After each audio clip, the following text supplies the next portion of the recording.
നമ്മുടെ ഈ ശരീരം എന്നെന്നും നിലനിൽക്കുന്ന ഒന്നല്ല.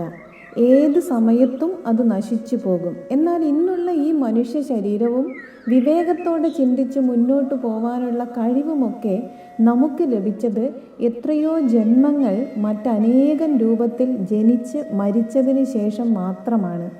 ഈ മനുഷ്യജന്മം കിട്ടിയതിന് ശേഷവും മൃഗങ്ങളെപ്പോലെ ഉണ്ടും ഉറങ്ങിയും മാത്രം ജീവിച്ചാൽ വീണ്ടും പരിണാമത്തിൻ്റെ താഴ്ന്ന പടികളിലേക്ക് ഇറങ്ങി മൃഗങ്ങളായി ജനിക്കേണ്ട അവസ്ഥ ഉണ്ടാവും എന്ന കാര്യം സുനിശ്ചിതമാണ്. ഇന്നത്തെ മനുഷ്യൻ്റെ മനസ്സ് എപ്പോഴും പുതിയ പുതിയ ആഗ്രഹങ്ങളെ കൊണ്ട് നിറഞ്ഞിരിക്കുകയാണ്.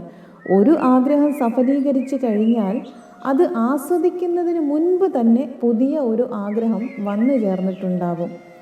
ഓരോ ആഗ്രഹത്തിനെയും നേടിയെടുക്കാൻ നാം എത്ര കഷ്ടപ്പെടുന്നുണ്ട്. എന്നിട്ടും അവ നേടിക്കഴിയുമ്പോൾ പൂർണ്ണമായ സന്തോഷം ലഭിക്കാതെ അടുത്തത് നേടുമ്പോഴാണ് സന്തോഷം കിട്ടുക എന്ന് നാം ചിന്തിച്ചുകൊണ്ടിരിക്കുകയാണ്. അങ്ങനെ നോക്കിയാൽ ആഗ്രഹങ്ങൾ എത്രയൊക്കെ നേടിക്കഴിഞ്ഞാലും നമുക്ക് സംതൃപ്തി നേടാൻ കഴിയില്ല. ആഗ്രഹങ്ങൾ അവസാനിക്കുകയുമില്ല. നന്നായി പഠിക്കുന്ന കുട്ടി നല്ല മാർക്ക് കിട്ടിയാൽ സന്തോഷമാവുമെന്ന് കരുതി. എന്നാൽ നല്ല മാർക്ക് കിട്ടി പാസ്സായപ്പോൾ അതിനനുസരിച്ച് നല്ല ജോലി കിട്ടുമോ എന്ന ടെൻഷനായി. ജോലി കിട്ടിയാലോ തന്നേക്കാൾ കുറവ് മാർക്ക് കിട്ടിയ കുട്ടിക്ക് തന്നേക്കാൾ നല്ല ജോലി കിട്ടി, തനിക്ക് ആ ജോലി കിട്ടിയില്ലല്ലോ എന്ന സങ്കടം. കിട്ടിയതൊന്നും നമ്മളെ പൂർണ്ണമായും സന്തോഷിപ്പിക്കുന്നില്ല. അതായത് നമ്മുടെ സന്തോഷം നമ്മുടെ ആഗ്രഹങ്ങൾ സഫലമാകുമ്പോഴല്ല കിട്ടുന്നത്. പണവും പദവിയുമൊക്കെ നേടി വലിയ സ്ഥാനങ്ങളിൽ ഇരിക്കുന്നവരും ആത്മഹത്യ ചെയ്യുന്നത് നമുക്ക് കാണാം. നമ്മുടെ ജീവിതത്തിൻ്റെ സന്തോഷവും സങ്കടവും നമ്മൾ ഈ ലോകത്ത് നേടിയെടുത്ത സമ്പത്തിനെയല്ല ആശ്രയിച്ചിരിക്കുന്നത്.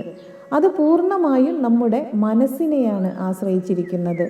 വലിയ കോഫി ഷോപ്പിൽ കയറി നല്ല ആഹാരം വാങ്ങാനുള്ള പണം സമ്പാദിച്ചാൽ ആ ഭക്ഷണം വാങ്ങിച്ചു വെച്ച് അത് ആസ്വദിച്ച് കഴിച്ചാൽ മാത്രമല്ലേ സന്തോഷമുണ്ടാവുകയുള്ളൂ. മറിച്ച് അതിലും വലിയ ഹോട്ടലിലെ അതിലും വിലയേറിയ കോഫിയെപ്പറ്റി ചിന്തിച്ചു കൊണ്ടിരുന്നാൽ സന്തോഷം ലഭിക്കുമോ?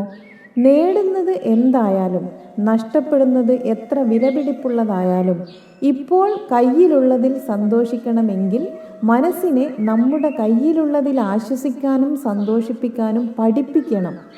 ആ സന്തോഷത്തോടു കൂടി പുതിയ ആഗ്രഹങ്ങൾക്ക് വേണ്ടി ശ്രമിക്കുക.